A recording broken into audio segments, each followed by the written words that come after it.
deal, because look, he's coming right up to me.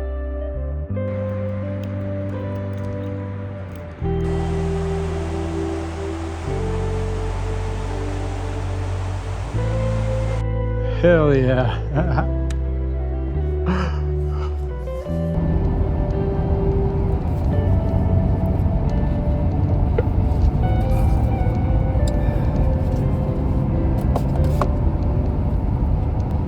Morning everybody, heading up north to the central-ish Idaho area, up to the Sawtooth National Forest up that way.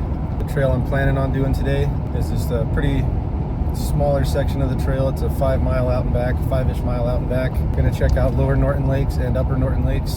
Some decent elevation gain, and there's gonna be long patches of snow to trek through apparently, so I brought my crampons just in case. There's a couple other loops in the area I'd like to do, see a little more lake, see a little more ground, but at that elevation in early June, most likely it's going to be a lot more snow than what would be doable right now. But we'll check it out, we'll see what happens. So the plan for this week's adventure is to hike to Norton Lakes today, and then drive back down, a little ways back down into Ketchum area, and camp out at one of the two campgrounds, either Easley Campground or Wood River Campground. Easley Campground is closer to the trailhead, but Wood River Campground looks a lot more beautiful. Camp out there overnight, and then tomorrow morning on the way back down this way, I think I might do the North Fork trailhead, which is about a 9 mile out and back. But I got plenty of coffee in me, got a long drive ahead, another couple hours probably, but I'm looking forward to it. Still a little early to be trekking out that way, but some people have been doing it lately from what I've read. Just needed some new scenery, needed some new hike, some new challenges, needed to see some new sights, and kind of get out of the usual for a little bit, you know? So check in once we get to the trailhead.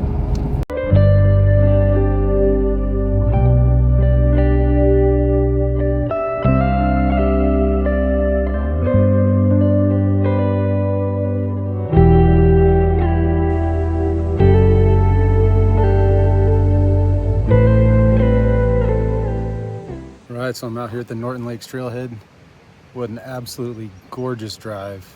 Drive through Baker Creek Road. There's tons of camp spots out here, so the campsite may change. Might camp out somewhere out here, a little bit deeper into the backcountry.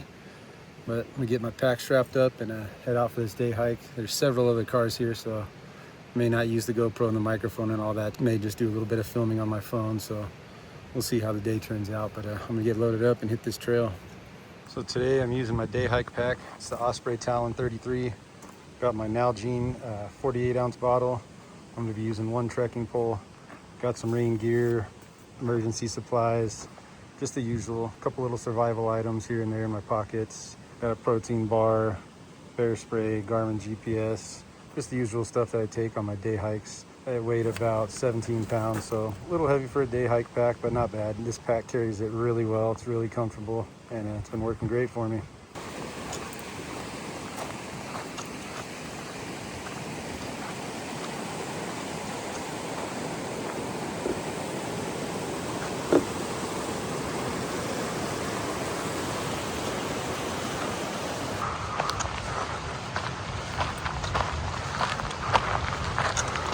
So of course the camera won't do justice, but it's pretty steep uphill right off the bat.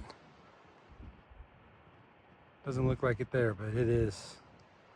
Even for a somewhat experienced hiker like me who's out here every week doing long distance mountain hikes, this is still kind of steep. Definitely feeling the altitude difference up here too, but this is absolutely beautiful. Like I was mentioning, I didn't bring my GoPro and my microphone because there was a lot of cars at the trailhead, and not only do I not like filming around people yet, but I also don't want to be super obnoxious and be one of those people, you know. Didn't go over everything I had in my pack. I have my Sawyer squeeze, rain gear, poop kit just in case. I got some snacks, all my emergency survival supplies, and I chose not to bring a water bladder, just bring my Nalgene 48-ounce because this is a 5 mile hike total out and back. There is another trail that makes a loop around some of the other lakes. Don't know exactly the distance. I think it's between 5 and 6 miles. And once I get up there to the top, I may check it out to see if that's something I could do, but from what it looked like on the map, some of this hike may be 9,000 feet or even higher, which is pretty dang high. So there may still be some snow we're gonna have to trek through in some areas. So I got some crampons just in case, you know, you never know. But really beautiful day for a hike. We'll make some progress and see how this turns out.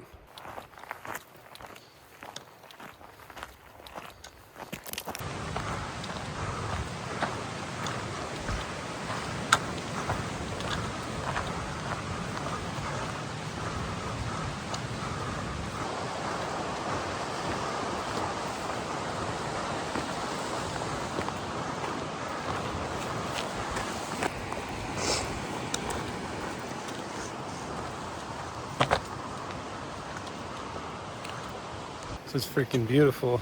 Trail's a little rougher than I expected, but it's not bad. Absolutely beautiful. Really hoping I could pull the entire loop. Just gonna check it out when I get up there, see what it looks like. So this is definitely black bear country. God, it's beautiful. Kind of like this. This is challenging, like not hard, but challenging right off the bat. So it makes a shorter distance hike a little more fun, you know?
Probably could have gone on the little stepping stones, make that a little easier, but that's why I bought Gore-Tex Hoka trail runners for that reason right there. So far so good.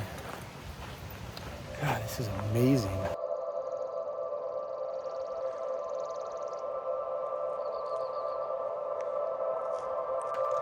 Since that starting altitude and starting elevation had kind of gotten to me a little more than I expected it to, I was definitely happy to see the trail level out and smooth out a little bit right here.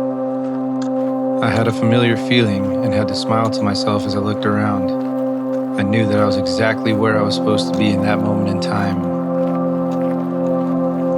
The first patch of snow was a small indication of what was potentially ahead on the trail, but it was a challenge that I actually welcomed and was ready to face.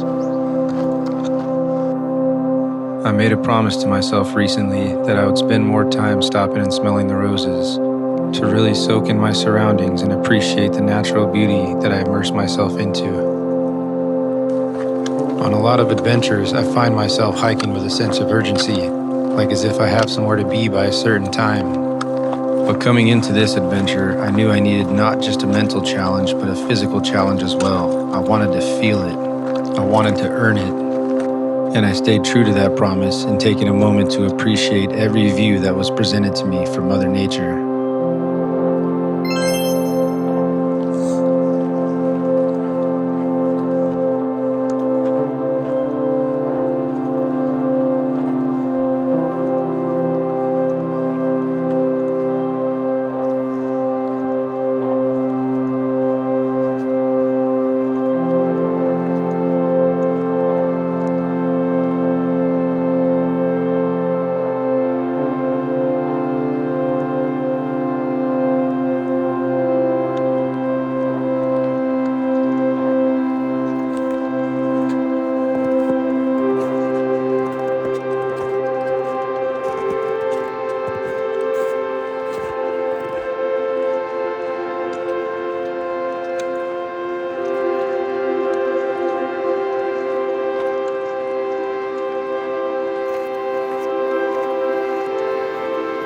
As I continued on at a more reasonable pace, the halfway melted snow started to thicken up a little bit and made for a slippery surface on the trail.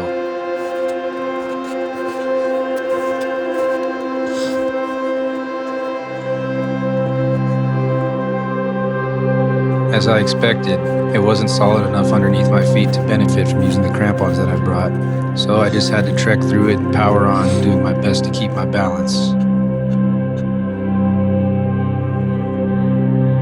Exactly the easiest place to film and pay attention to a trail map, so I'm gonna have to really pay attention to the trail map and film as I can, but right now I need to pull out the map and pay attention as I go. Fell right on my ass in this cold ass, wet ass snow. I laughed that one off, picked myself up and dusted myself off, and I was really happy to see dry, flat land ahead and kept it pushing.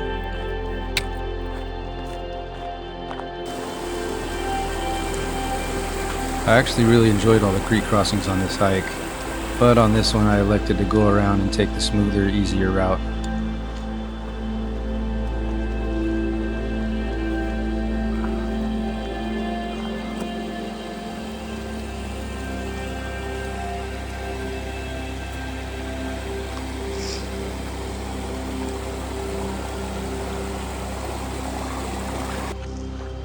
And after a smooth and quick crossing, it was back to the steep uphill climb.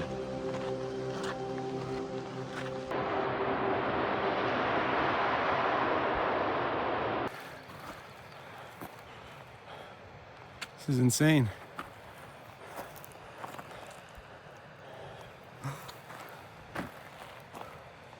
Should be a little less than a quarter mile from the lower Norton Lake. This is beautiful. There was a couple other, well, there's a group of 3 women actually, hikers, who too have done this trail many times and camped overnight at the lakes as well. They said my plan to just do a day hike and camp down off the creek road on the way in was definitely a smarter plan. And they typically don't do this hike until July, which most of it's good to go, but there are some snowy sections and it's gonna get down into the high 20s at least at the lake tonight. A little bit colder than what I feel like camping in, so if I could save myself a few degrees and get down towards the creek road to camp tonight, it's probably a better idea. Holy shit.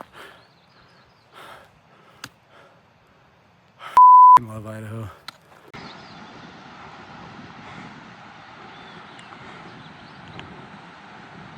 Yeah, they also said that that other trail that connects to the trailhead for this one does take you to the lakes on the other side.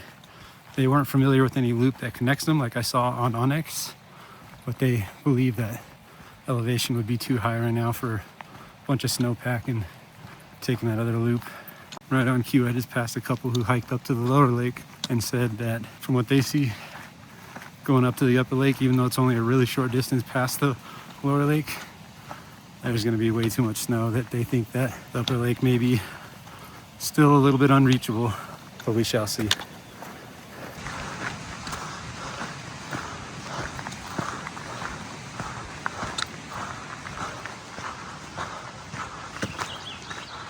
There it is.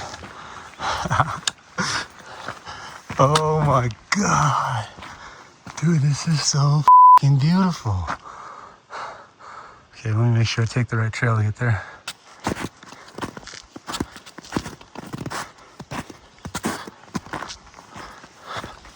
Holy shit. Check it out. Holy shit, dude.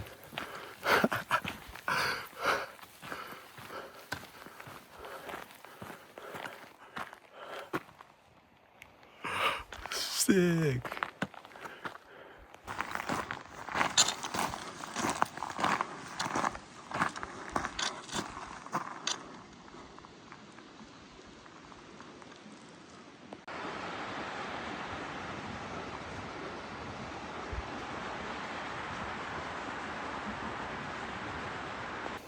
All right, so I think I can kind of bushwhack a little bit over here and kind of make my own route to get back on the dry trail. It's only a quarter mile to the upper lake, but how about lower Norton's Lake? That is freaking gorgeous. There's a guy camped out reading over there, so I don't want to be too loud. I'm trying to respect the area. You know, he's out here finding some peace and doing some reading. Totally respect that. Really wonder if he's camping out overnight. Looks like the lake's halfway thawed, halfway frozen. God, this is gorgeous. I would love to camp out overnight here sometime. Oh, this is another one. If any of you guys want to holler at your boy, come back overnight to Norton's Lake. 2.5 miles up, 2.5 miles down. It's not an easy 2.5 miles, but beautiful. Definitely worth it. I think I'm gonna try to trek through this snow and get back on the trail and hike up to the upper lake. Doesn't look too bad. It just looks like patchy snow and it's only a quarter mile away, so might as well give it a shot.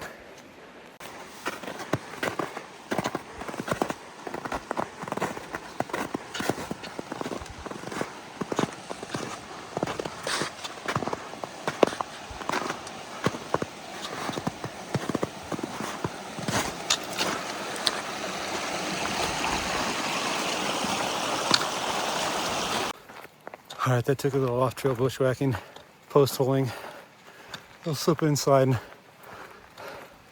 But I'm back on the dry trail. We are less than a quarter of a mile from Upper Norton's Lake.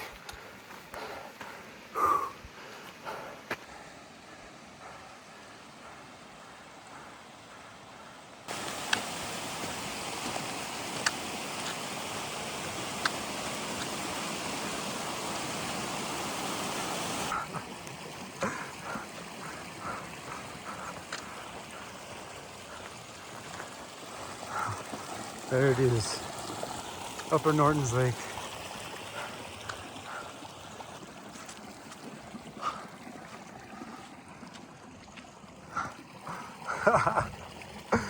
God, Idaho never ceases to amaze me. Yes!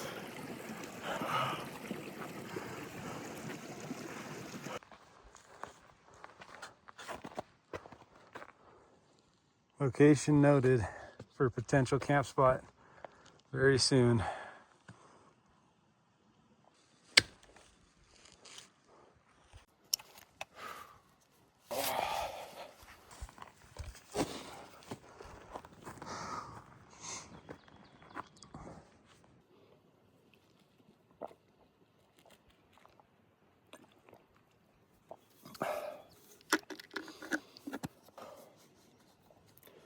This is peaceful. Absolutely gorgeous. Hopefully those videos weren't too shaky. I didn't use a tripod. Kind of glad I didn't bring anything like that with me because kind of needed both hands, one on the map and one on the trekking pole, and it also allowed me to be more comfortable socializing with the other hikers on the trail. So hopefully those videos weren't too shaky, but this is amazing. I definitely agree that it might be a little too cold and a little too snowy to be camping overnight up here. Definitely at the upper lake for sure. Lower Norton's Lake, that might have been doable if I wanted to camp out in the 20-degree temps again, which it's not terrible. I've done it before, but it's June like 3rd or something like that. Like ready for some warm temps, you know. Oh man, this is gorgeous. I'm gonna wolf down a Built Puff strawberries and cream bar. Sit here and enjoy this for a minute and maybe trek around these fallen trees and get a little better view and a better picture of this upper lake. Feeling very blessed right now. All right, well, it's only been about 15 minutes or so, but I think I'm gonna start that trek back down. I'm hungrier than I thought I'd be. And I wouldn't mind cruising around through Baker Creek and seeing if I want to camp down in Baker Creek or drive back down the highway into Ketchum and camp at one of the designated campgrounds over off the highway. Leaning towards the highway campgrounds just because probably be at least a little bit warmer down that way.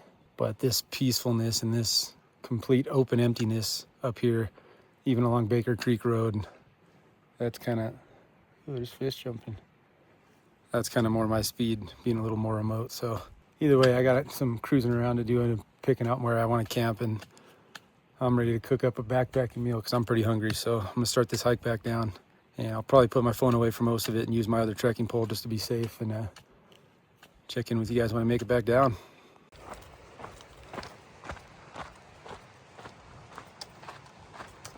Another one in the books. That might have been my favorite day hike of all time. Got some major sawtooth vibes, beautiful, gorgeous backcountry, some bushwhacking, some navigational challenges, pretty steep uphill. Very beautiful and scenic, gorgeous lakes, campsites for later in this year when the snow melts away more, so potential overnighter if you want to. But this out and back only was, for me, I think, about 5.7 miles. I don't remember the exact elevation gain, but I'll put it down here on the screen somewhere. But it was just challenging enough to where you felt like you had to earn it, but it wasn't too challenging to where you're killing yourself on a day hike or staying overnight and fearing about the way back down. But I cannot say enough good things. Amazing day hike, potential overnighter for the future. 10 out of 10, 100% recommend. Stoked with that. And we're back at the truck. So now it's time to decide. Camp out up here off Baker Creek, which is the road on the way in. There's a ton of campsites along that road from where we're at here at the trailhead all the way back down to the highway. So I got to decide if I want to camp out here somewhere, which would save me 22 bucks, and it's more remote, more peaceful. I only saw 2 campers on the entire 6-mile road. It's more my speed, but it may be colder. If I camp down at one of the designated campgrounds off the highway, then it's gonna be 22 bucks, which isn't bad. And there's some other people in the area, which could be pros and cons, but it might be a little bit warmer since it's right off the highway in a lower elevation. Get this pack unloaded, get in the truck, make my mind up, and check in with you guys then.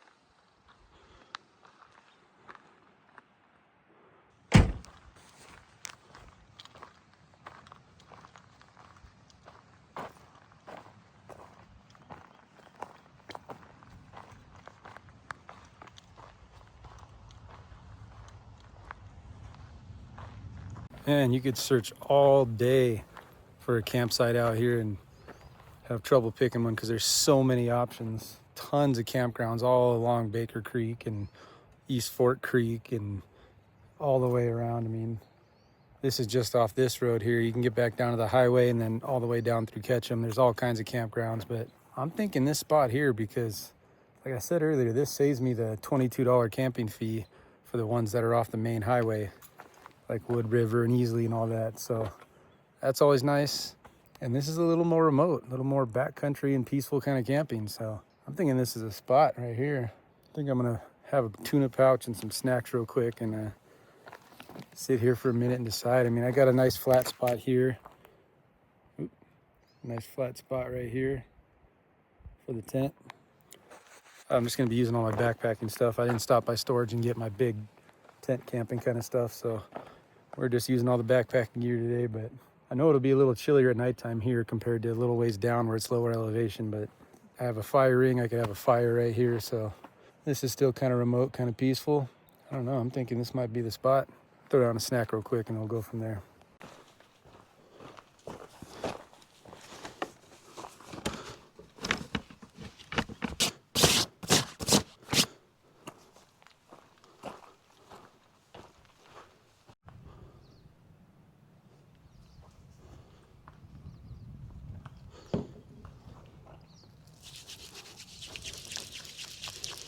Little bit goes a long way with this stuff. Biodegradable, environmentally friendly. Well, I don't know about friendly, but environmentally safe. Also got a little Sea to Summit pack towel.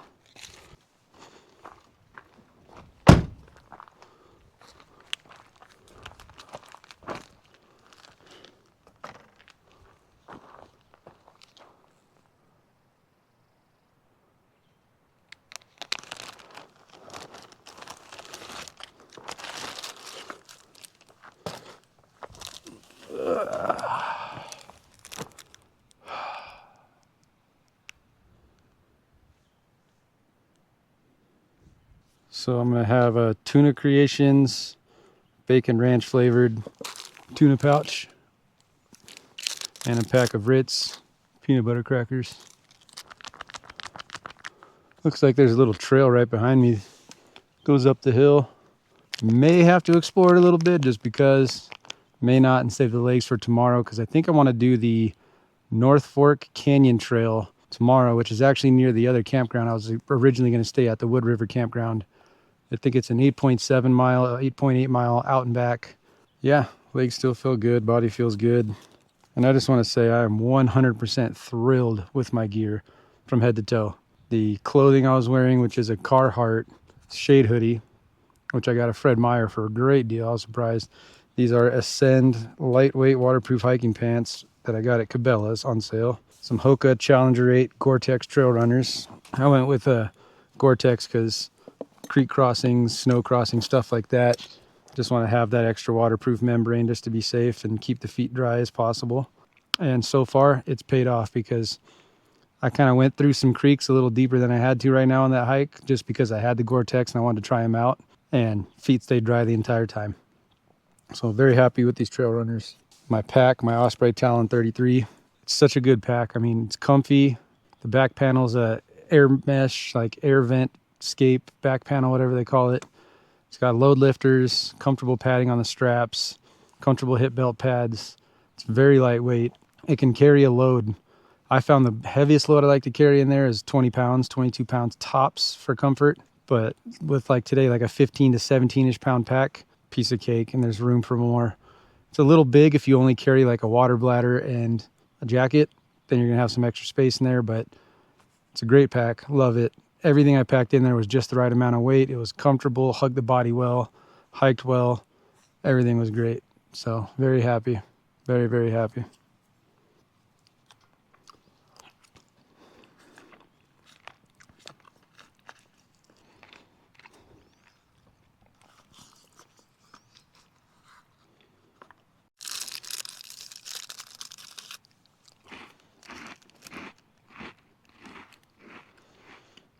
You can never go wrong with Ritz peanut butter crackers or Ritz cheese crackers. I love those ones too. Ritz crackers in general. Classic, timeless.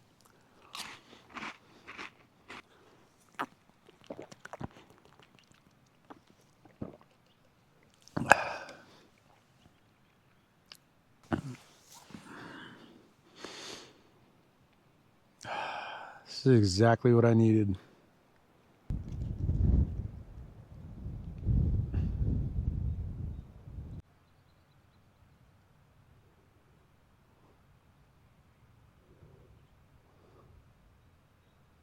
Now, one piece of gear I forgot to mention earlier that I've been so thrilled with is, let me try to see if I could show you without giving you a full frontal.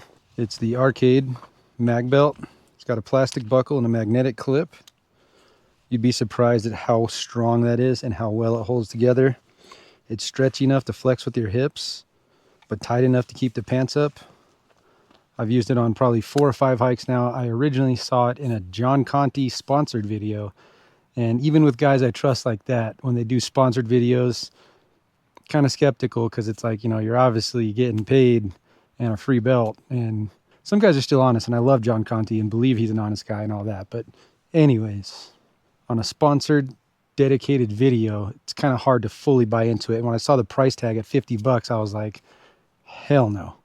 But I found them on Amazon for $35, and I figured, you know what, I'm going to try it out, because it's a really nice idea to have a flexible, stretchy belt that moves with your hips, but is fully adjustable to keep your pants on and, you know, keep it nice and snug. I decided to order the one on Amazon, and I have been freaking thrilled with it. It is a game changer. Make sure you get the version 2 where the adjustment strap goes inside of the belt in the loop rather than hangs out outside. But the Arcade mag belt, plastic and magnetic, but game changer. Solid piece of gear for anybody that hikes or backpacks. If it looks goofy with this mic hanging off my hat, I'm just trying to get in a better habit of placing it magnetically clipped to my shirt where it's going to rub my necklace and create all that crazy noise like I usually have in every single video. So hopefully this is a nice solution. Hopefully it's working and still giving you clear audio, because I want to make good videos. I really want to put as good a video out as I can. I know that's kind of contradictory given the fact that I just filmed my hike with an iPhone with no microphone or tripod or anything, but I'm still learning to get comfortable filming around people and also trying to respect the boundaries, because some people don't want to see a guy on camera talking to a camera or be put in someone's video. So, but those lady hikers that I was talking to and saw at the lake seemed really nice. Really, really nice people. On the way down, I said hi and thanked them for all their information and wished them a good day, and they did the same for me, and it was really cool. Really cool. And then there's that couple I saw right below the lower lake that said that they didn't make it to the upper lake because of the snow and all that, but really nice people. You know, I'm starting to be more social. You know, usually I keep it short and sweet. I might ask for a couple pointers here and there if it's something I haven't done, but I always try to keep it short and sweet, or I just nod, hi, good morning, hey, have a good day, keep it pushing, you know. But I'm starting to try to become more social. So I've also had a subscriber reach out recently and express interest in setting up a hike together. And we talked about setting something up in either Pocatello or potentially back in the Caribou Targhee, where I hiked up to Upper Palisades Lakes and all that. Now this is quite a little bit of a drive, I would believe, from where she's located in Idaho. But I think if you're watching, I think this would be a perfect hike here. This one I did today. A little bit more time when the snow melts off. This would be a good one. Challenging enough, but not overly challenging. Beautiful, short and sweet, or a potential overnight spot. I think this would be a good one. So I know I didn't respond to the last text because I've had a lot of things going on lately, but I think we should, ooh, what the fuck is that? Sorry. I think we should revisit that idea and try to set something up for up here. I know it's a long drive for you, like I said, but it's beautiful. Be a cool hike to have somebody come with me on. Now, since we're on the subject of the Caribou Targhee, I definitely do want to go back there again because it was so gorgeous. It was a great hike, and I want to see the falls back there. Just a lot of things to factor in, but I would still like to put a small group together and go back out there and visit those falls because it's been on my mind. It's a beautiful drive out there from where I live. It's beautiful scenery, beautiful backcountry, but that's another one that I definitely want to put a group together for. Some clouds rolling through and the sun's going behind the clouds and it looks really cool. So what do I have going on next? The plan was to, in the month of June, which we're in now, go to Independence Lakes, which I believe is southeast of where I live. It's another gorgeous area like this, like a foresty kind of area with a good hike. I don't remember the exact distance up. I think it's about 4 miles up and then 4 miles down. But it's a great popular spot with a beautiful lake for backpacking and camping and all that. But due to the recent fires in the Rock Creek area down there, that whole trail and that whole area is closed for at least the remainder of this year. It's very unfortunate. There was a wrench in the plans. That would have been another nice hike and another video to make for the month of June. But more importantly, it sucks for the landscape and the wildlife and, all that. Very unfortunate, but wildfires are just part of the life out here, so. But for July, I'll see what I have lined up or what I could do hikes like this. There's a million trails in this area that I have on my to-do list. I mean, you could literally just drive up this highway in central Idaho from the Ketchum area up this way, and every turnout's either a campground or a trailhead. It's awesome. There's all kinds of stuff to do out here. And I thought about maybe going back to Galena where I snowshoed, which is just a little ways north of here, not much, and doing some of the summer trails that they have offered out there. But July 6th is my trip back to the Sawtooths. I guess this is kind of like a little spoiler alert, but I want to keep people knowing that there's great content and great trips coming. I'm going to do the Alice Talksway loop. Right now I'm planning on doing it by myself. It's such a popular loop that I'm sure there's going to be tons of people out there on the trail. I have some research that I've been doing for months now about camp spots that are a little more ways off of the main lake camp spots. And I have mileage and route and everything planned out already. But I think I want to stretch it into 3 days, 2 nights. That way I'm doing an average of about 7 miles a day. I could do more. I could cut it into a single overnighter and do it across 2 days, but there's a potential of 4 or 5 lakes that I want to see along that loop. And I want to kind of take my time and stretch it out and really immerse myself out there and enjoy it. So I think I'm going to do that one in 3 days, 2 nights. So really looking forward to that one. Oh, check out that RV and a side-by-side. That's cool. And then I had a 3-day or a 4-day trip for the Tetons planned for August, and I did all the research on permits, places to stay, campsites. I picked out a trail route, mapped it out, distance, everything. With the recent spike, if you will, in grizzly activity in Yellowstone, Tetons, Glacier, I'm not going to do the Tetons by myself without a group. So if I can somehow manage, I got a couple people from work and a couple people here and there that are interested. It's going to be, the trail I have mapped out, I think is between 19 to 23 miles-ish, a loop. It's not going to be easy. It'll be a challenging one, but it'll be not the most challenging hikes you do out there. But something like that, the Tetons, if it comes down to it and I can't put a group together, I'm going to use that time to go somewhere else. Maybe back up to the Sawtooths. I was thinking maybe try to do the Grand Sawtooth loop across 5 days, 4 nights, which is close to 70 miles. So that would be a challenging hike, but that would be a dream come true. Or if I accomplish all the Alice Talksway loop and like Goat Lake and Marshall Lake stuff I want to do in July in the Sawtooth, then maybe in August I'll drive down to like northern Utah to the Uinta Highline and do a section hike of the Uinta Highline, like a 3-day, 2-night section hike down there. From what I know, that's out of grizzly country. It's black bear country, obviously, like any backcountry backpacking in the Northwest is, but from what I know, it's not grizzly country down there. So that's my backup plan. So hate to do a spoiler alert, and plans always change, but right now that's the game plan for July and August. As far as June goes, like I said, there's a bunch of trails out here, some camp spots I could do, but right now, the vibe I'm in, the mood I'm in life, like the hiking and camping is my speed, my jam. That's where I'm happiest and most comfortable being alone. Stationary camping or tent camping, truck camping, whatever you want to call it. I like it a lot and always have, but right now I'm just not feeling that kind of stationary solitude aspect in my life. So we'll see. I just rambled for like 8 minutes. All my subscribers who watch all my videos all the way through, I know it's not a lot of you guys, but I love you guys because I ramble a lot. I notice that. I'm a rambler, a rambling man. Lord knows.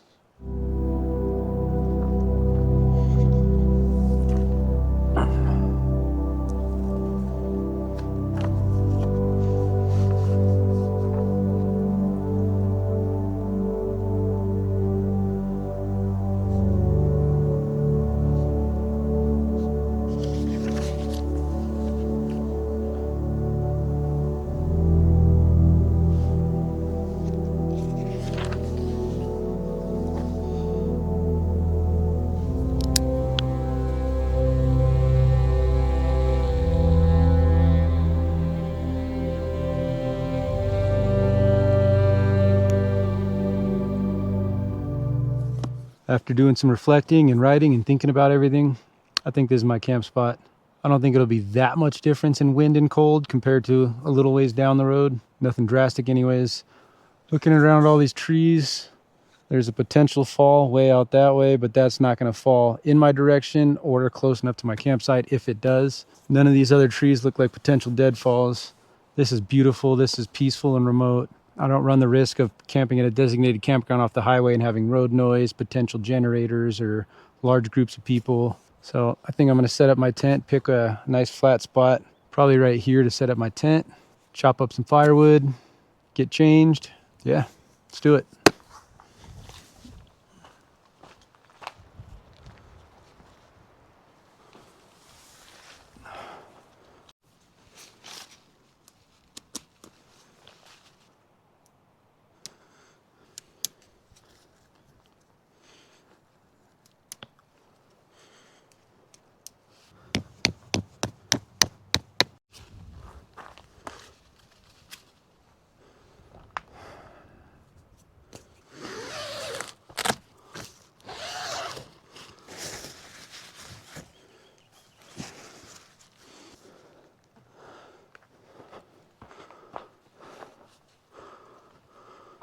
There we go.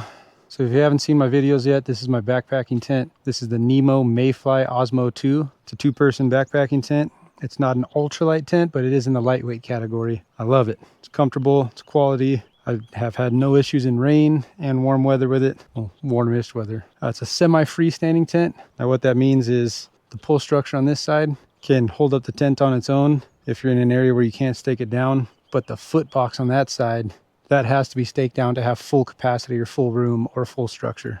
The benefit of a semi-freestanding tent is it saves weight on the pole structure from not having to have 2 full X poles or cross poles and all that. So it's a little bit more in the lightweight category, which I feel like I'm falling more into that category.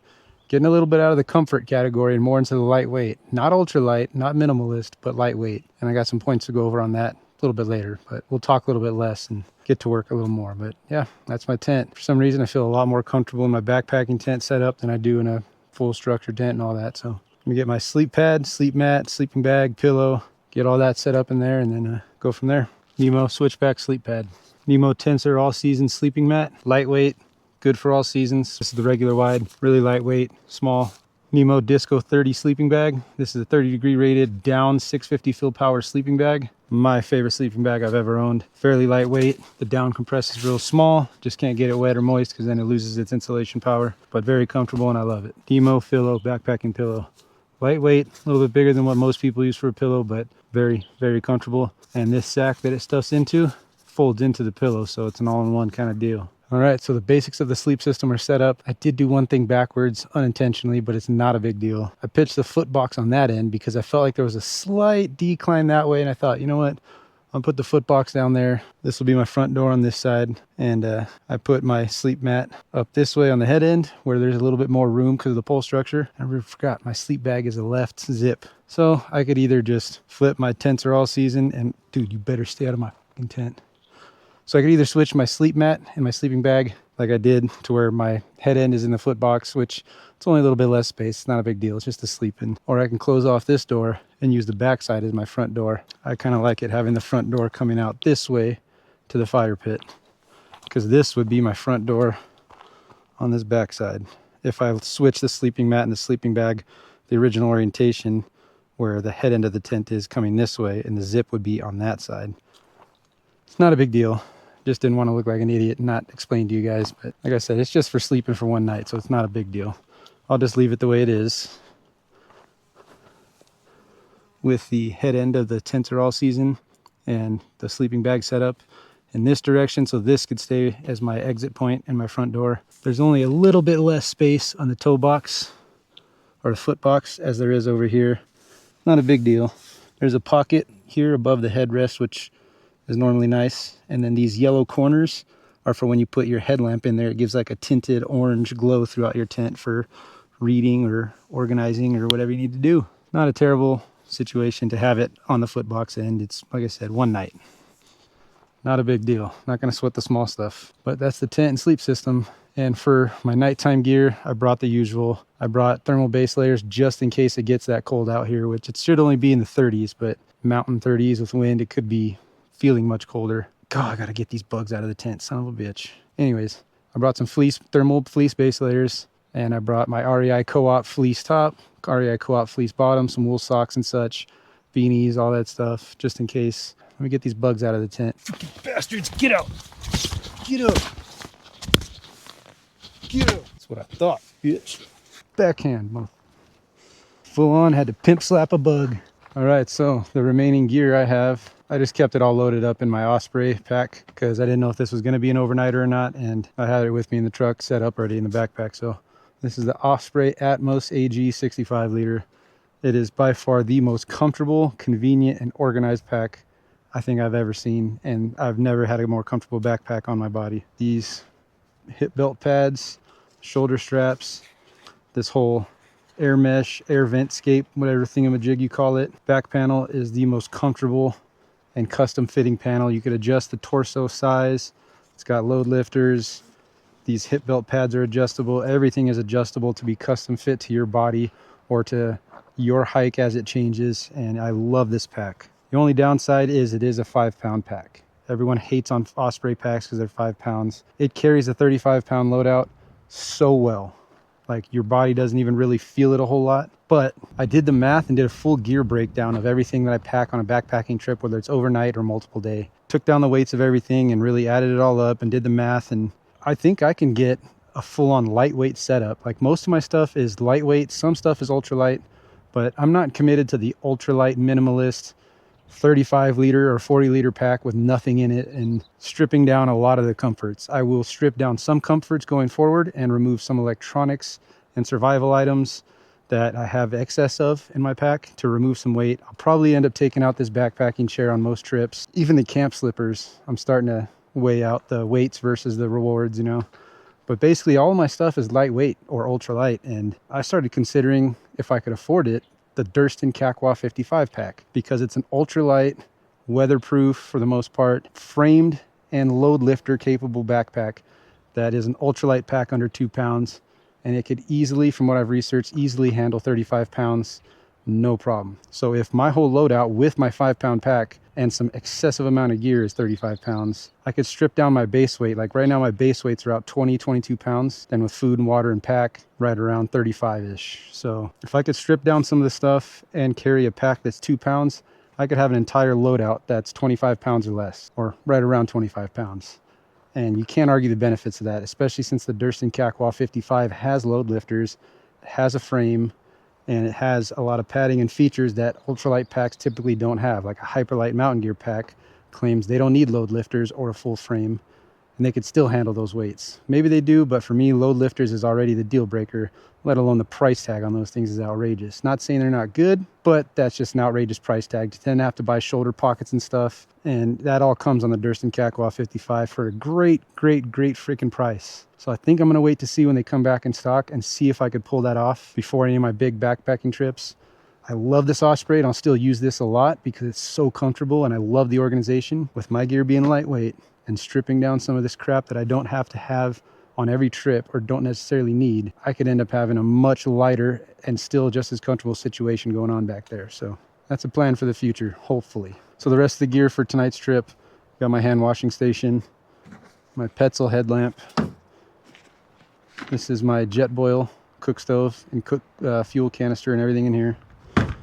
I have a Xped roll top dry bag with my fleece, my base layers, socks, boxers, and all that stuff, which I can still strip down to be lighter weight on future trips as well. And then I got my bear canister, since we're in bear country pretty much everywhere I go.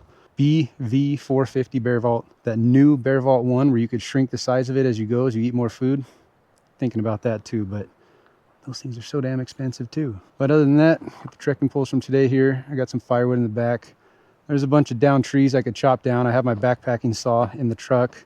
I have my axe, or my maul, splitting maul. I think I might just leave those logs for the next person and burn through this firewood I got in the back of the truck, because I've been carrying it around for a month now, so might as well use mine and leave that for the next person. So this is our setup. These are our surroundings.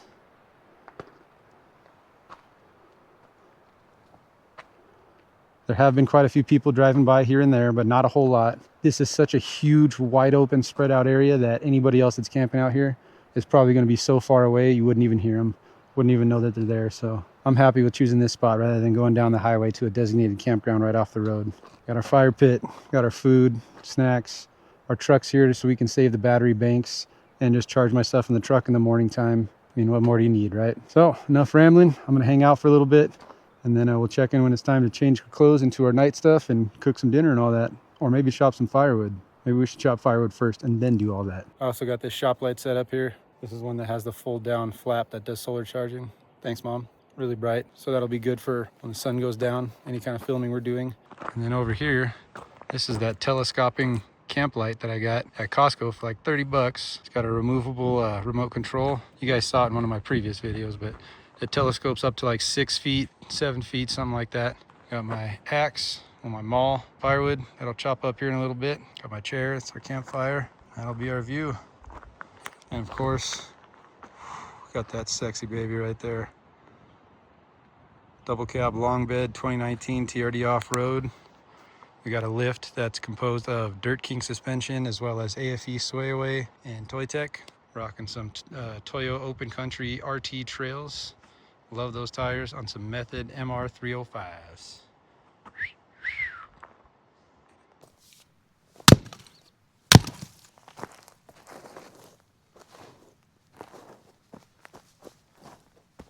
And now, camp slippers, clutch. I'm actually gonna take my socks off too, and didn't want to show you guys my black and blue bruised ass toenails and rough ass hiker's feet.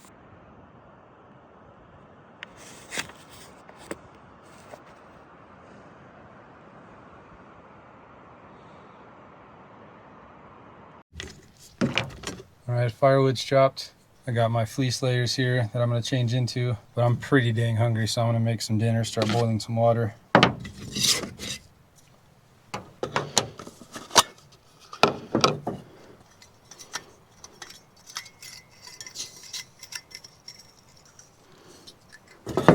For tonight's dinner, pretty sure this is one I haven't had yet.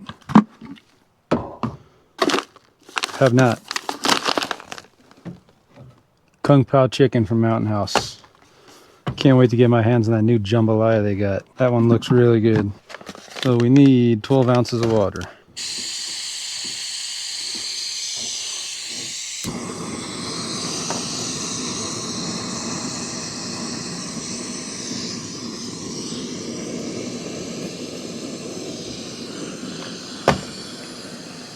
All right, got our boil. 12 ounces of water going into the bag. I'm gonna use a plastic disposable spoon that I had in my day pack. That way I don't have to worry about the dishes for my backpacking long length spoon. Oh damn, it smells good. It looks like too much water already, but I did a little less than 12. Damn, it smells really good. Whew. It's got a little spice to it. 8 minutes, open package, stir and reseal, 7 minutes. Hey Australian Siri, set a timer for 8 minutes. 8 minutes, counting down. Since I'm not going to be boiling any coffee tonight or making any hot chocolate, I'm going to pack this away for right now, and then I'll make my coffee in the morning, obviously. But pot supports go in first, then the burner upside down, then the canister, then the lighter, then the top, and the mug. And the mug. It's always when you're trying to film shit that you do steps wrong or drop shit or something like that. But mug goes on. There's my entire cook system and a drinking cup, or drinking it right out of the boil itself. Everything here in this one little setup here. Works for me. I don't need a bigger jet boil. I'm not the kind of guy to have long enough trips to need to boil like packs of ramen.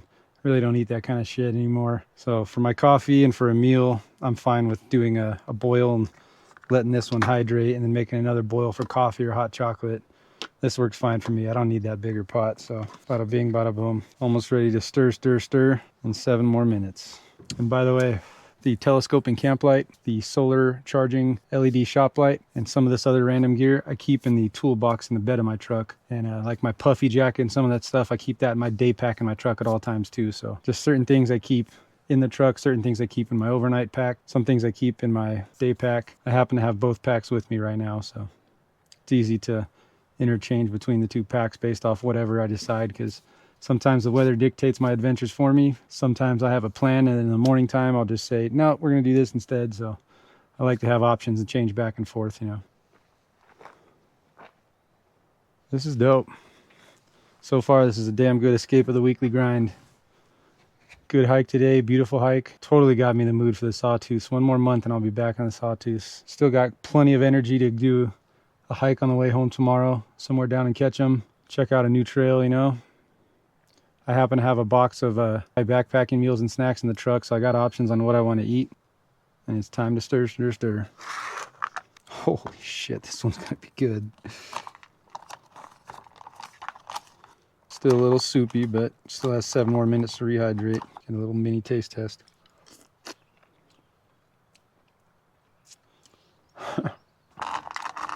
Telling y'all, Mountain House won me over the first time I tried it. Ever since then, everything I've tried from Mountain House has been hit out of the freaking park. If anybody knows a guy who owes a guy at Mountain House, holler at your boy, brand ambassador.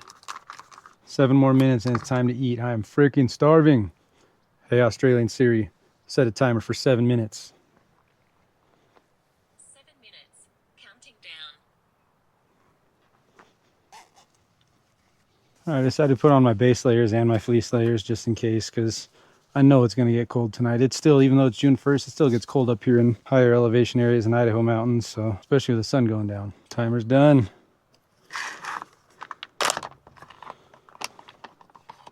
Still a little slightly soupy, kind of thick soupy, but man, they got all the works in here. Kung Pao chicken with basmati rice, zucchini, and peppers. Got noodles and chicken and all that.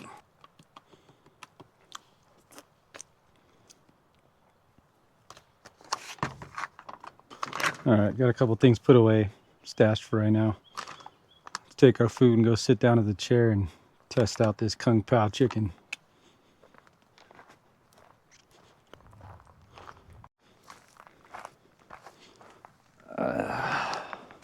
Forgot to put on my base layer bottoms underneath my fleece pants, but whatevs. Sure, I'll be fine. Dude, this smells like straight up Kung Pao chicken. There is some peppers in there too. Hopefully that doesn't mess me up. Check that out. Noodles, chicken, peppers, zucchini.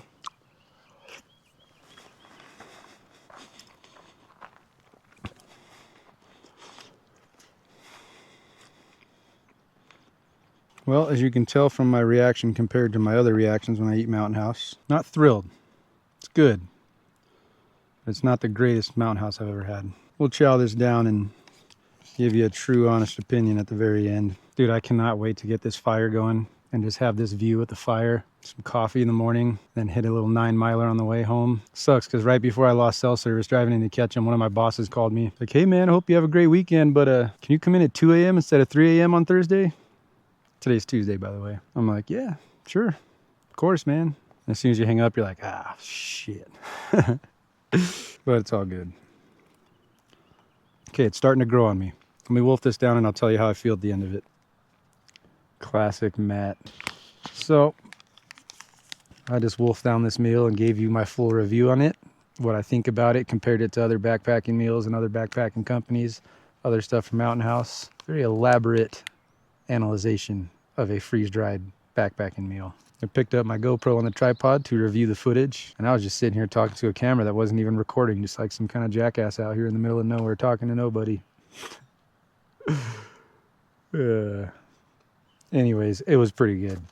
I still like Mountain House better than Peak Refuel, generally speaking. I don't put this in the category with the beef stroganoffs or chicken and dumplings or cheesy beef enchilada bowls. I still like those the best. I'm looking forward to the jambalaya. This was pretty good. If I give my favorite meals 9 out of 10s or 10 out of 10s, holy shit, there's a deer walking right towards me.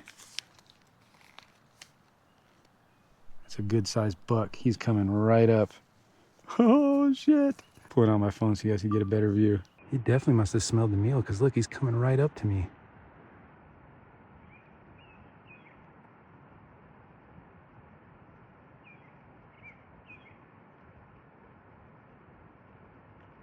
Holy shit.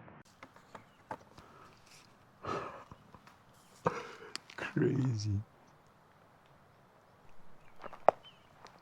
Dude, he's not even fazed by me. There. Hopefully you could see from the cell phone video that he was pretty damn close, pretty confident. Look, he's not even scared. Sorry, dude. Finished it all. Crazy. Now I lost my train of thought on what the hell I was saying. Anyways, this was pretty good. Not my favorite from Mountain House, but still really good. And I still like Mountain House better than all the other brands. Not one to try new backpacking brands or backpacking meal brands that are twice as expensive and supposedly better. Like I keep saying, I'm a creature of habit. I find something I like and I stick with it. Kung Pao chicken was pretty good. There we go. I got a snack for dessert. Didn't plan on eating, but since I got a box full of Mountain House meals in the truck, might as well. Wonder if Bambi's boyfriend is going to smell that and want to bite too. He ain't getting none of that. Well, it's about 8 o'clock almost. Not much else to do. It's getting a little cold. Not terrible. Maybe I'll start the fire now. That way it gets going real good. By the time it does go down, by the time the sun does go down, that is. Have my snack, my dessert snack. Don't judge my fire starting pile of broken firewood. I put no effort into it, and these fire starters are really good and it'll get this shit going. So this was a no effort kind of start to the campfire. The only thing is they always break apart like that. Got a little match striker on the side. I'll just throw these pieces on there. That'll probably get going just like that. Might have to throw one more just to be safe, but that'll get going in no time. This is a no effort fire.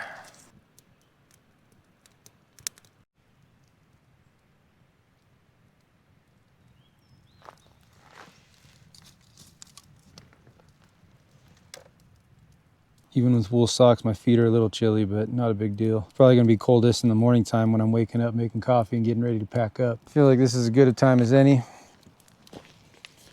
Mountain House, of course. Ice cream sandwich, freeze dried, but this time it is mint and chip. Oh, that fire. Or mint chocolate ice cream, mint chocolate chip ice cream. Take this chunk that's broken off here. Guess I should have just showed you while I was up.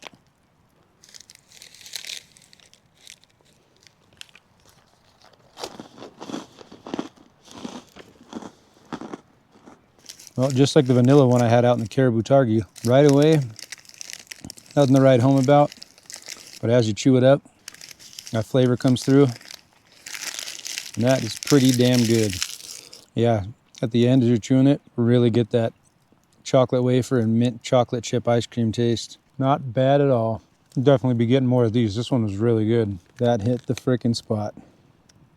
So I'm gonna spend the next like 20 minutes trying to dig this shit out of my teeth. Check in with you guys when it's time to go to bed. I gotta kind of conserve my GoPro batteries because I still have that hike tomorrow, and I only have 2 batteries left after this one, and I want to try to get a night lapse of this sky since it's a pretty clear sky out here tonight. Probably just gonna chill by the fire, check in when it's time for bed. All right, everybody, it is 9:39. Still a little light out. I'm struggling to stay awake. I'm normally in bed by this time, knocked out. I'm trying to keep awake long enough to be able to set the GoPro out on night mode.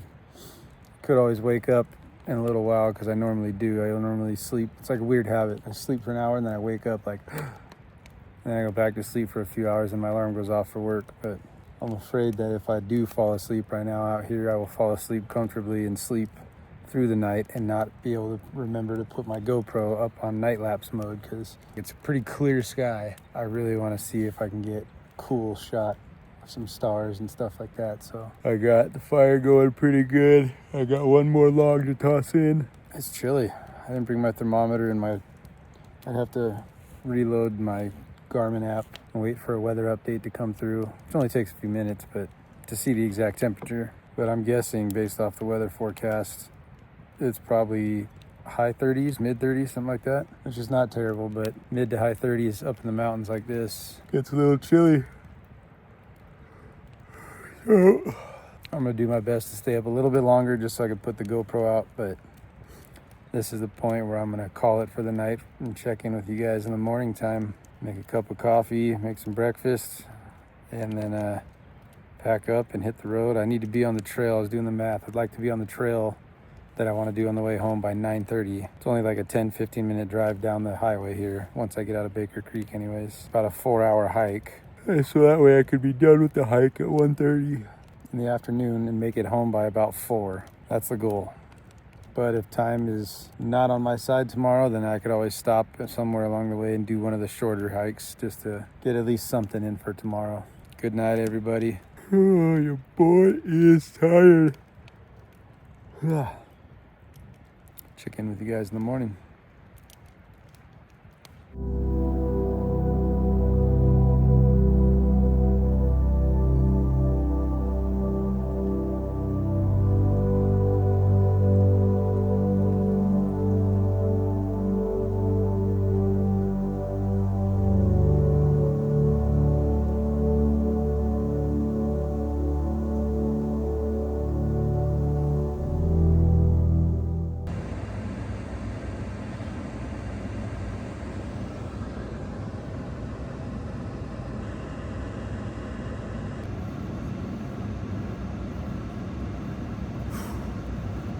Good freezing morning, everybody. It says 35 degrees on the gauge on the truck, but feels colder than 35 degrees. I slept pretty good for the most part. I only woke up like once or twice throughout the night. As long as I stayed bundled up in that sleeping bag with the top over myself, I stayed pretty warm and pretty cozy, like surprisingly well.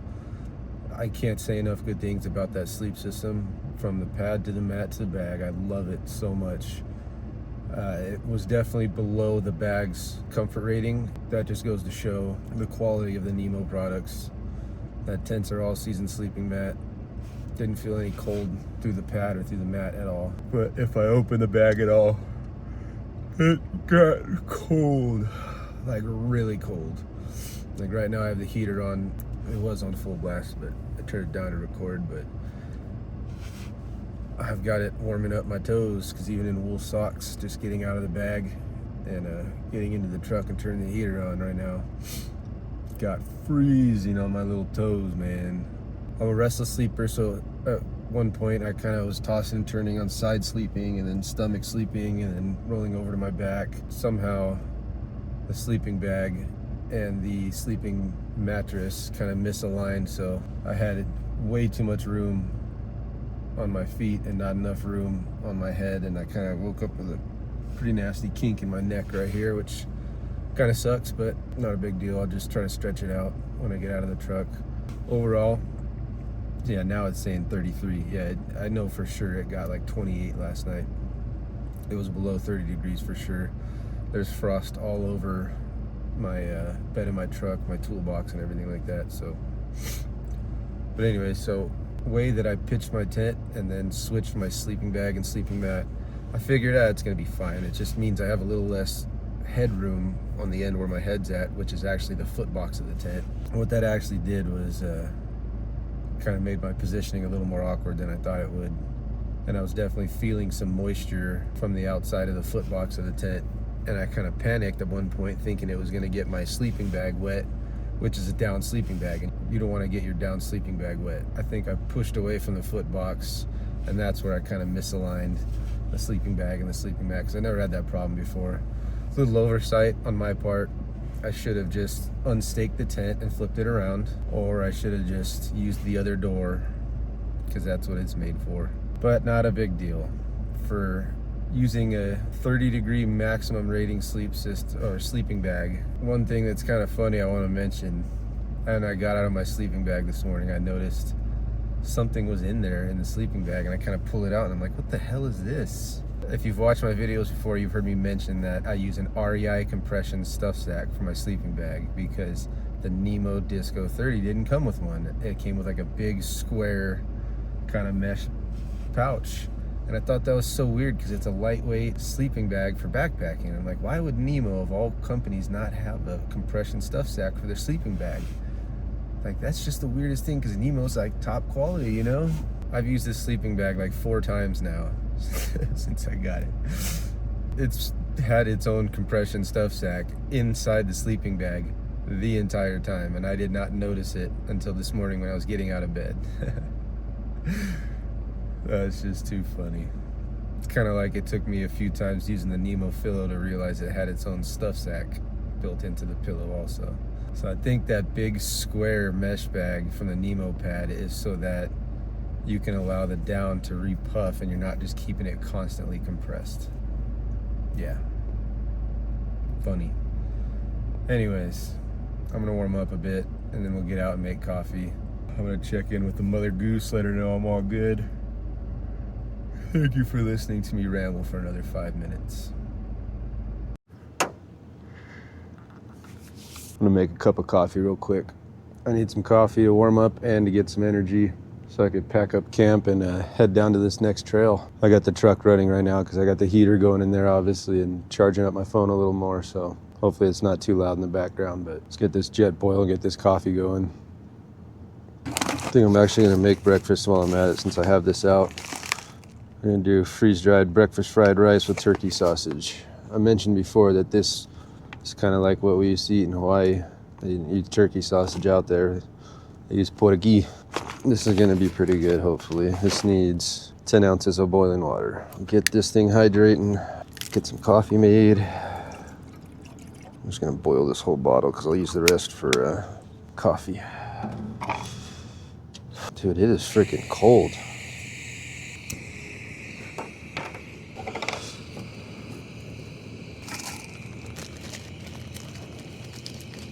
Let's do a Verve coffee today.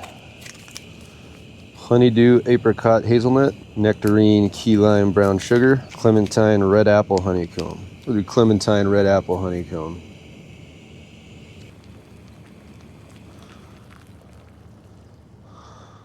Alright, there's the boil. Should have enough water for coffee and for breakfast. I think that should be good right there. Oh man, it's way colder than I thought it'd be up here. It looks like we got carrots, peas, sausage, eggs, fried rice. We shall see. Hey Australian Siri, set a timer for 6 minutes.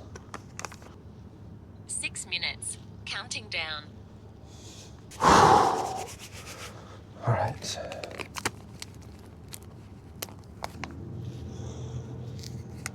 Smells pretty good. Like I said before, some of these Verve flavors are really good. Some of them are just a little too complex for my liking. This one actually smells really good.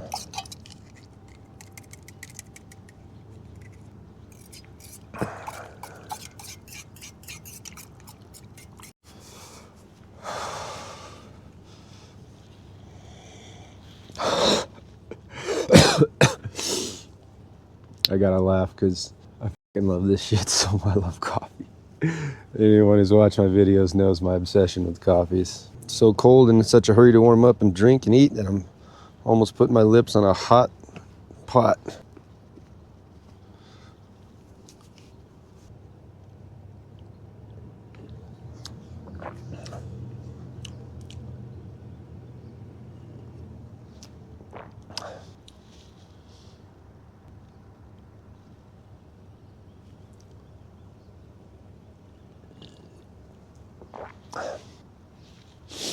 We found a winner from Verve. That is good. That is good. All right, I'm gonna go in the truck and warm up while this hydrates, and I'm gonna sip on this coffee. Let's go. So warm and toasty in here.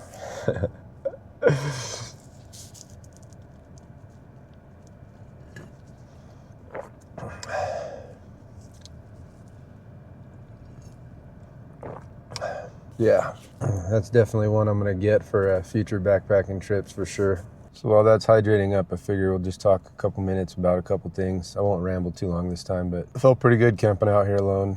This is another one of those times where camping alone and going on adventures alone felt pretty good. I felt like this one was necessary again, maybe because the hiking was involved, and this was a new hike for me and a new campground for me and new adventure spot for me. I've hiked nearby here, like I've mentioned. I've snowshoed through this area in the winter time, and this specific hike and this specific camp spot were new, and it's super beautiful out here.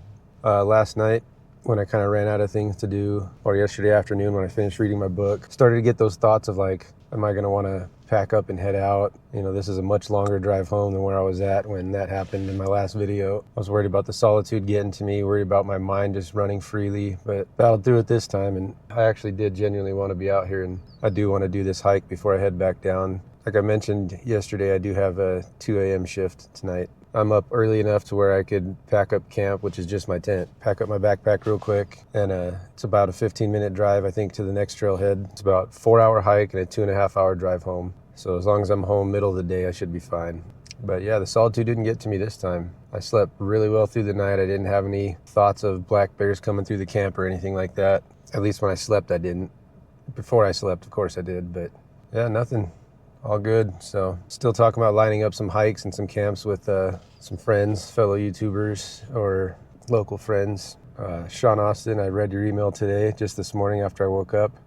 Had some crazy things going on in life and haven't had a chance to really sit down and read it fully and appreciate it and respond. But I'm glad I decided to read it out here this morning because that resonated 100% word for word, and I appreciate you reaching out and everything you said. And I'm actually thinking, instead of the Tetons in August, I was actually considering heading down to Utah and maybe doing like a section of the Uinta Highline, just like a 3-day, 2-night or something like that in a section of the Uinta Highline. So maybe we could link up for that one. That would be really cool. So we'll get together. I'm going to send you an email tonight when I get home, or this afternoon when I get home. But Sean Austin, I appreciate you reaching out, man. I haven't even met you in person yet and feel like you're a true brother. All good.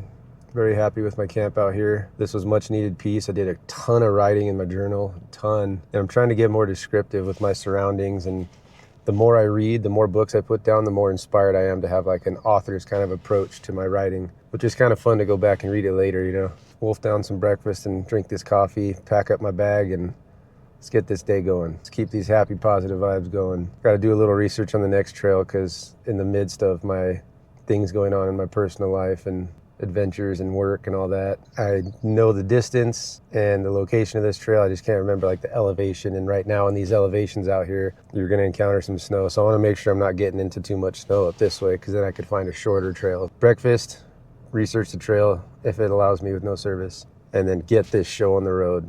Thank you all who have reached out on my Instagram.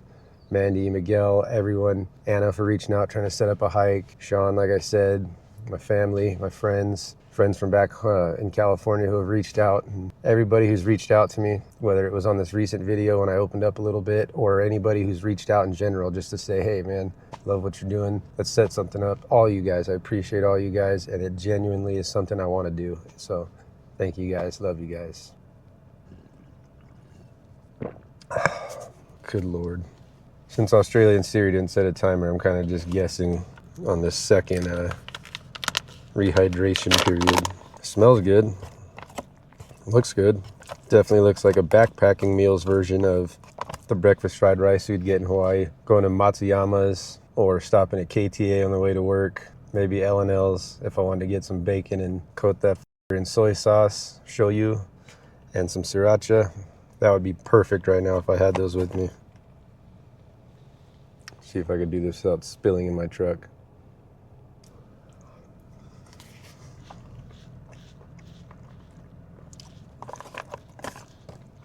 Dude, not bad. That's really not bad. Another banger from Mountain House. Some shoyu and sriracha would be freaking awesome right now, but love it. 10 out of 10 for sure. Kept saying I'm gonna grow my beard in. I said it since December. I'm gonna grow my beard in until I complete the Alice Talks Away loop. I've actually grown a liking to it, but man, it's a pain in the ass sometimes. Like if you're not on top of like trimming it up, get some mustache or some beard hairs in your mouth while you're eating. Wake up looking like all freaking beard patched to one side. That's why I'm always having to comb it. Anyways, I'm gonna wolf this down. I'm gonna pack up camp. Like I said, it's just literally my tent. I'm just loading it back up into my multi-day pack. And then I'll check in when we're on the road to the next trailhead. See you guys then. So I've had a couple of people ask how I pack my my loadout and everything like that. So in the front here, this is my scent-proof bag with my hygiene kit, a separate scent-proof bag with my poop kit. Keep my sleep pad on the front. My sleeping bag is in this bottom pocket down here behind the sleep pad. Dedicated pocket for it. On the side here, I keep my chair, my tent poles and tent stakes. On this side here is where I keep my water bottle, so I have that easy access, sliding it in and out. This is the main compartment here. So on the very bottom above my sleeping bag, I put what I'm gonna need last in order of unpacking. A mattress, pillow, and cook stove goes down there. I'm gonna slide my BV 450 Bear Vault horizontally down in here. Then I'll put my dry bag, my X-Pad dry bag with my clothes and stuff here. And then my tent and my puffy jacket on top. And that's pretty much the main pack. Then I like to cinch it down real tight.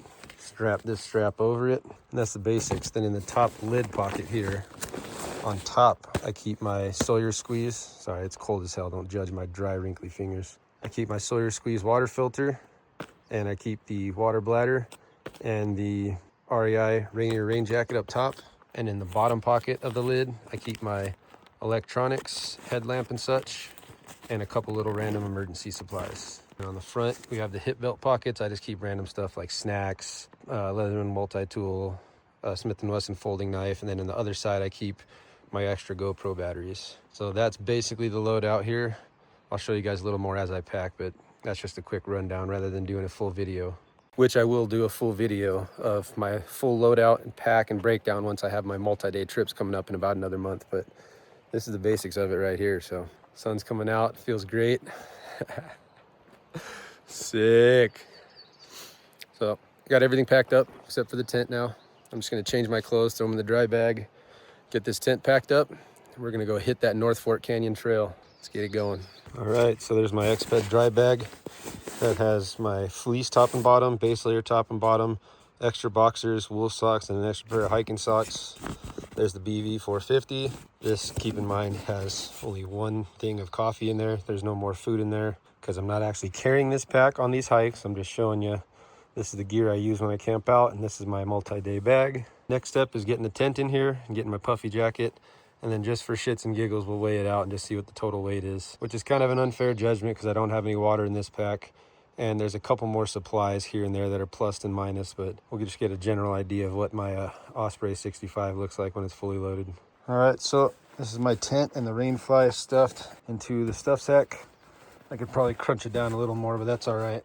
Now I keep the tent poles and the tent stakes separately in this side pocket, so that way you can stuff that tent stuff sack and kind of let it take shape to fill the bag to get a more comfortable fit on the back. Whereas if you had the poles and the stakes inside the bag, it would be a stiff, not fit very well. So I'm gonna stuff that in here. Oh my gosh, my hands are freaking freezing. I'm gonna have to do this real quick without the phone recording. All right, here we go. And I would just throw my puffy jacket on top, but I have that in my day hike bag, but puffy jacket would go on top. And then I'll cinch this strap down, stuff it down, and we'll get a weight. All right, just for shits and giggle, I have it marked at 35. So the red line is gonna tell us the weight of the pack.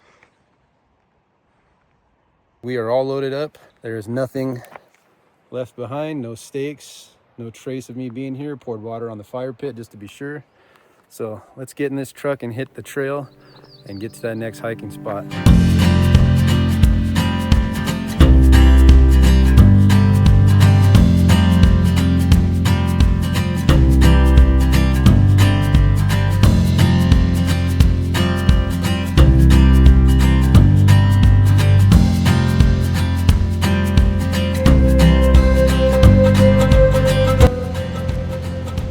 God's country. Beautiful. Crazy. So this is the North Fork of the Big Wood River trailhead. It's a 9-mile out and back, 4.5 up, 4.5 down, about 1,600 feet of elevation gain. Freezing cold up here, for sure. Absolutely gorgeous. A lot of warnings about being black bear country. I saw one other person heading to the East Fork trailhead, which is just a little ways down.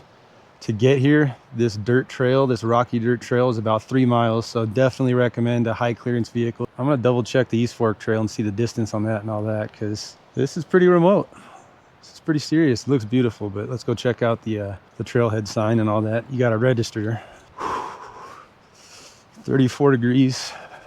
The Boulder Mountains, the Hemingway-Boulder Wilderness.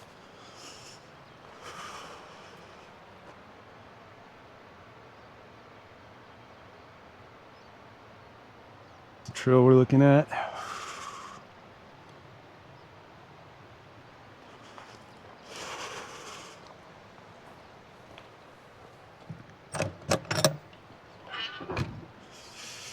See, someone was here yesterday. It is freaking freezing. Well, I looked some things up. I'm keeping my ass in the truck and I gotta throw a sweater on. I am freaking cold. All right, so this looks amazing. Looks absolutely gorgeous. There was one person on the trail yesterday based on the register. Not gonna lie, as cold as it is and with the distance and elevation gain, I'm starting to think maybe I save this one for another time and just go a little ways down the trail here and do the East Fork out and back, which is I think a 6-mile out and back. So it saves a little bit of time on the hike. It's slightly less elevation gain. I think it's like 1,300 feet versus like 1,500 feet on this one. And there was another truck parked at that trailhead, so somebody else is on that trail. So it's always nice knowing somebody else is out in the general area. I'm the only one here at this trailhead, so not gonna lie, this is out here in the Hemingway-Boulder Wilderness Area. So this is a serious hike. I think either one will be, but I think to save a little bit of time, I'm gonna put this one back on the to-do list and go check out the East Fork trail. All right, so we're down a little ways down the trail at the East Fork of the Big Wood River trailhead. It's obviously sunnier here. It feels warmer already. And there is one other person on the trail today, so that makes me feel a little bit better. I think with the time crunch I'm in and my work schedule tomorrow, this was probably the smarter choice. The only downside is I do not have downloaded offline maps for this trail. I did for the other one. But all trails connected on my watch, so I at least have that form of navigation. But let's get suited and booted and get going on this trail.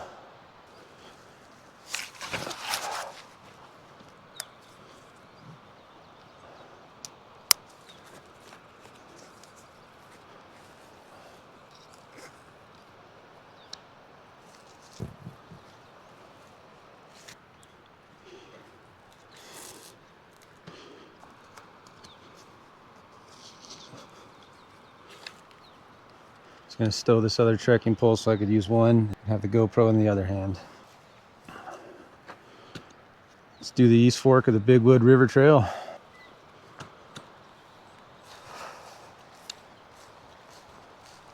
Looks like we got our register here too.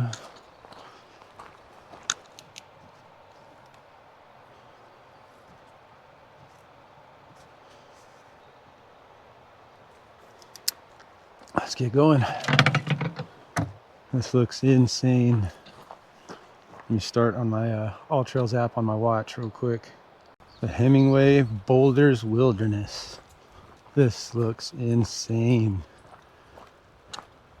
Very, very cool area. And I will definitely be back to do these other trails. The Adams Gulch, Oregon Gulch, Fox Connector, Fox Creek. But most importantly, I really want to hit that North Fork. A little bit longer distance, a little more elevation, a little bit more out here in the wilderness. Maybe I'll do it on a busier day, or if I have somebody to come hike that hike with me as well. Dude, it is freaking chilly. It's got to be in the low 30s still. Ah, it's so green, so foresty. Here we go, crossing into the wilderness area. How cool is that? Anytime you go from national forest area to a wilderness area, this adds a whole nother aspect to the hike. Super excited about this one. This makes me so freaking happy. I love it. Absolutely love it.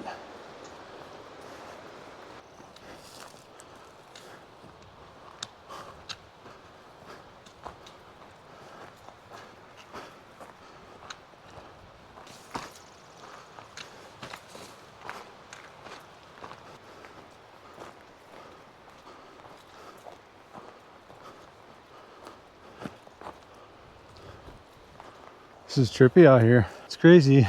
You can hike all these areas nearby and still get completely different scenery just a few miles down the road. This is freaking awesome. So glad I took this trail, but definitely want to come back and hit the North Fork for sure. With it being a little further up and going a little further out and up, I could imagine it's just as beautiful, if not more beautiful. Get these spider webs out of the way and keep going. Definitely a little bit steeper to start. Just like yesterday's hike, it's gonna be all elevation until the top point. But God, this is beautiful.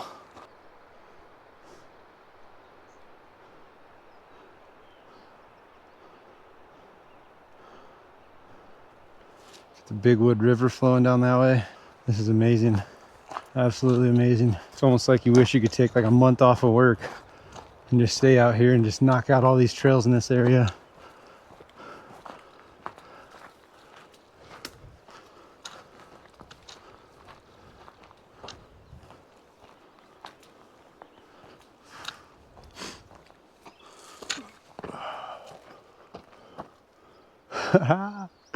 Sick.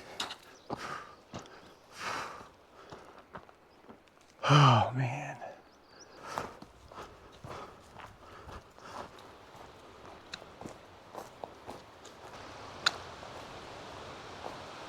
Kind of feel like Scorpion's gonna pop out to the left and be like, "Get over here! Get over here!" Oh, there's the river. Check that out.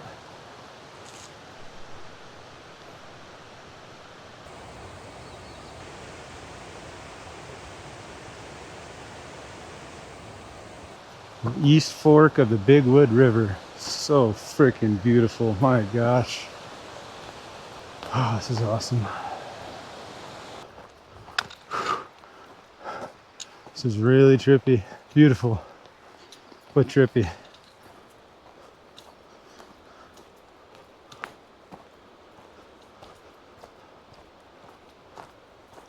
So I'm about halfway to the top. No signs of bears yet. There's a little patch of fur on the ground a little while ago, but couldn't tell what it was from or what it would be. But no tracks, no scat, just a lot of deer, probably elk tracks, a lot of deer and elk scat on the trail, but no signs of the big guys, which I'm happy about. A lot of Idahoans and a lot of backpackers, hikers would be excited about coming across a black bear in the wilderness. Me personally, I know I hike through the areas and it's bound to happen, but hasn't happened yet, knock on wood. And I would rather not see one if I didn't have to, whether it's from a safe distance or not. I don't care what kind of content that would make for my video. I'd rather not see one. Got about another mile and a half to get to the top. Then we turn around and hike back down and conclude our escape of the weekly grind this week in the year of big adventures, 2026, baby.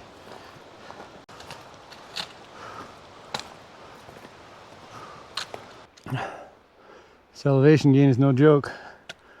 Not as bad as yesterday though. I think the max elevation we're gonna get today is around 7,700 feet compared to over 9,000 yesterday. A couple of down trees are real easy to get over. I don't know if you could tell, but it's all steep uphill, rocky trail from here.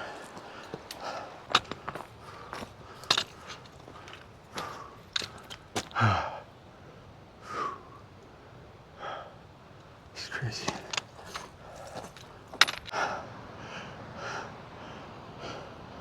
Oh, there's the East Fork of the Big Wood River.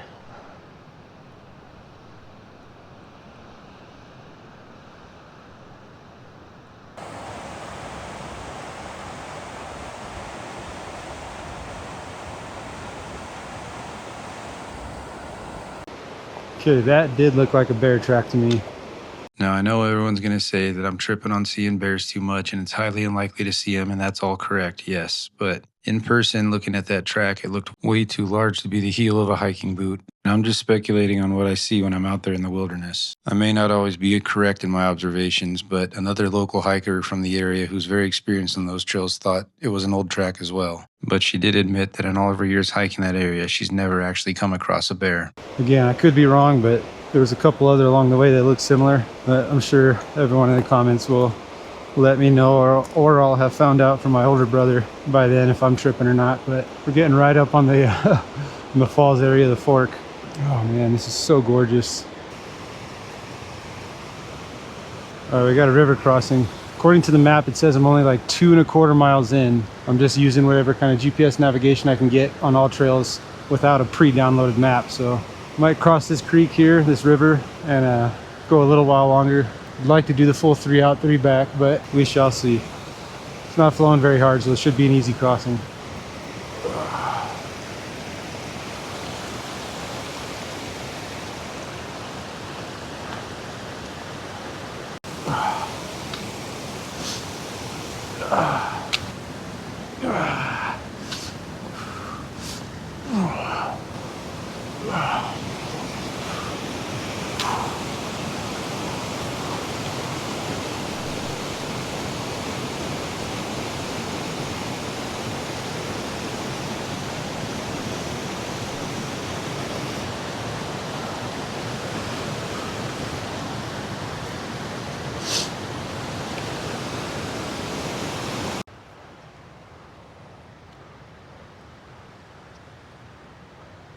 Seems like a good a time as any to drink some water, take the pack off for a second. That's one downside of this pack, is not being able to stuff the water bottle back in one-handed without taking the pack off. But anyways, let me hydrate up.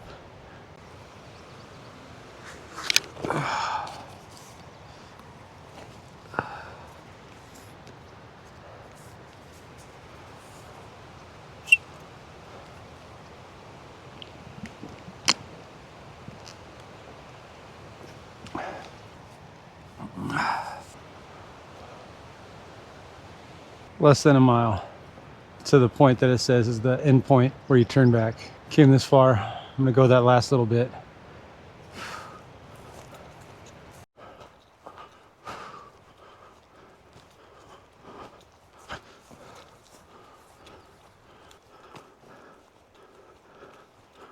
All right, well, can't really find the trail now. I think this is it right here. Yeah, this is the trail. Holy shit. We are out here, folks.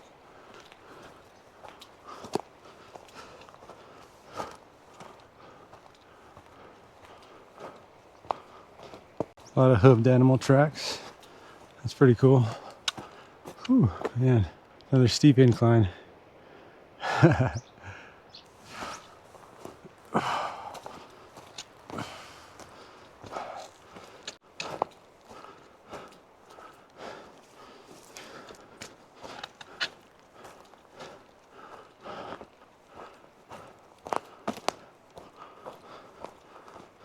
So the trail's not too hard through here.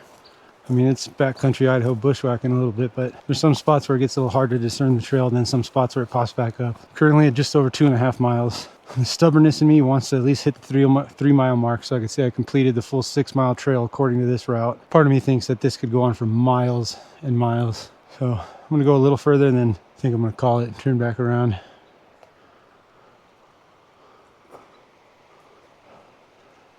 I'm so close, but God, it just looks like it just gets worse up here. Oh shit, looks like there's something beautiful on the other side, but it's kind of a lot to bushwhack through right here.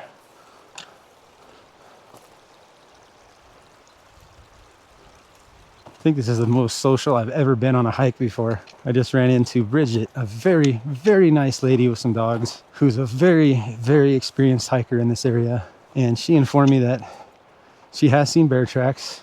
And the one I thought I saw today, she saw it as well and thinks it's black bear as well. She's seen bear scat a couple times, but never seen bears in the North Fork trail that I was gonna do, or this one. And she's done North Fork a few times and said, I absolutely have to come back and do it.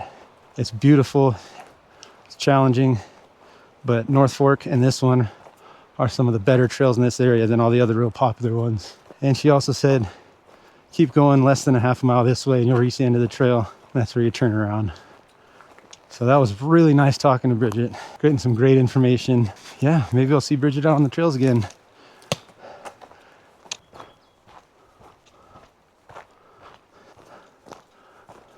It's kind of funny though.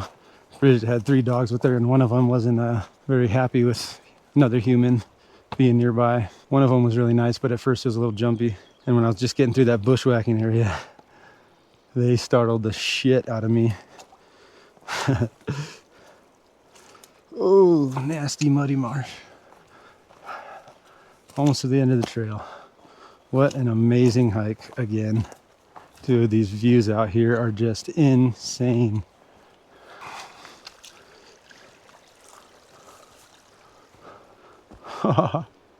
Check it out. I know I haven't been to places like Yellowstone and Glacier or the Tetons yet, but man, there's nothing like Idaho backcountry, man. This is just gorgeous. Freaking gorgeous.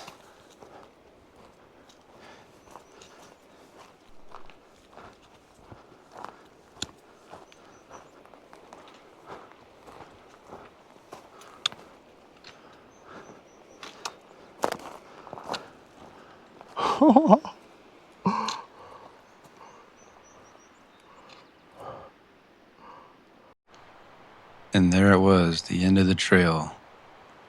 At least for me, anyways. It's crazy, crazy beautiful. So I'm at like 2.9 miles, and there's a steep little section here. That's the end of the trail. I'm not gonna lie, I don't feel like climbing that little steep section right now. I think this is good. I got my views. Feeling very blessed to be able to do this kind of stuff, and I don't even know what to say.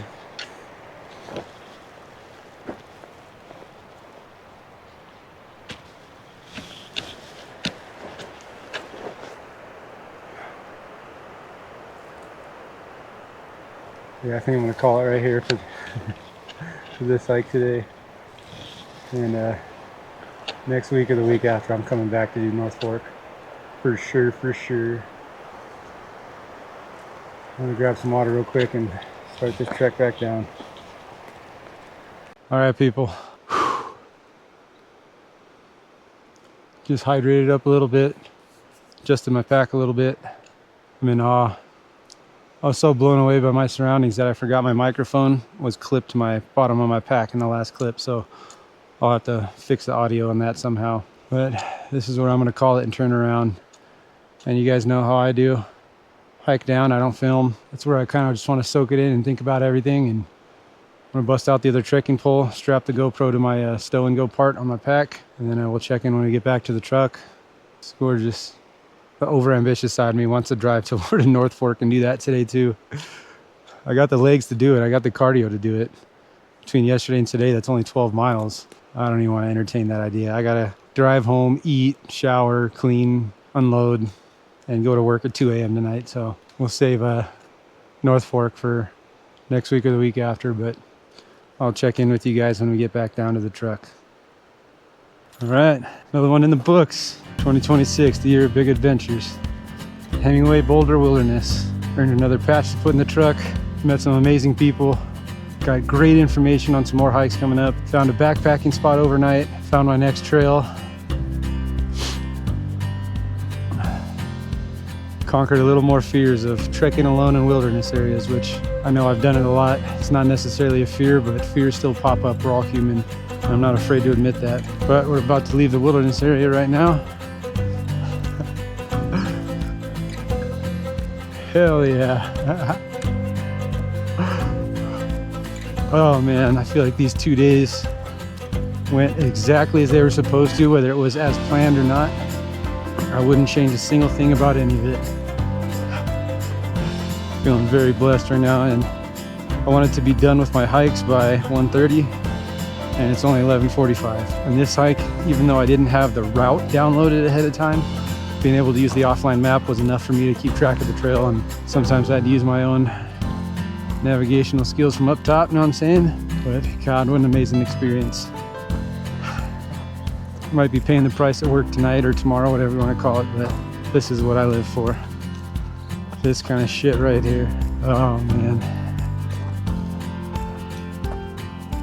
I really hope that my videos portray the beauty of these places and show the authentic experience, because this is just such amazing backcountry and such a rewarding, amazing experience.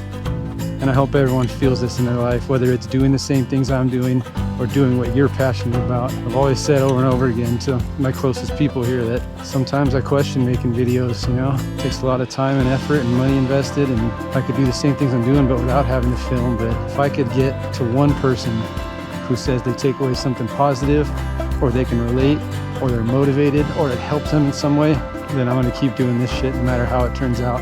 And I've had an overwhelming amount of support and people reaching out from all over the place. Still like doing things alone, still finding a way to thrive in it, but I'm opening up to the amazing people that are out there in the world. The world isn't just a messed up place. The world isn't just an ugly place full of ugly people. There's amazing things out here and amazing people out here, and sometimes you just have to force yourself to open up to it. So I think that's enough rambling for right now. Love you all. Thank you guys all so much. Everyone who watches, everyone who supports, everyone who reaches out. Thank you all. I love you all.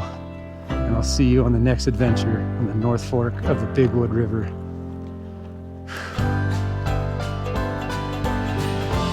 So this adventure may not have gone exactly as it was planned, but I feel like it went exactly as it was supposed to. I thoroughly enjoyed every minute of my time out there, alone on purpose for 2 days in the Idaho mountains.